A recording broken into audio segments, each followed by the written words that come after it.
Hello everyone, कैसे हो आप सभी। आई होप आप सब बढ़िया होंगे। मैं भी एकदम बढ़िया। जैसे मैं सुबह उठी तो देखा तो चारों तरफ बर्फ़ ही बर्फ़ थी। बर्फ़ मेरी 5 उंगलियों के बराबर ही आई थी, ज़्यादा तो नहीं आई थी। तो दिन के टाइम यहाँ पे कर रहे थे हम लोग फ़ोटोशूट।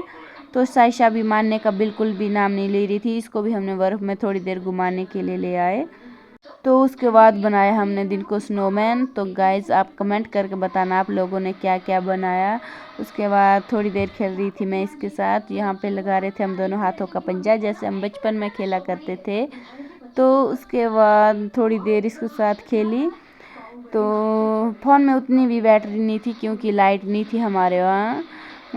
तो उसके बाद मैं इसके साथ 1-2 फ़ोटो ही खींचे थे, ज़्यादा तो नहीं खींचे थे। उसके बाद यहाँ पे कुछ लिख रही थी मैं। साइशा के पापा का बर्थडे था इसलिए मैंने यहाँ पे लिख रही थी हैप्पी बर्थडे। तो गाइज आज के ब्लॉग में इतना ही, मिलते हैं नेक्स्ट ब्लॉग में।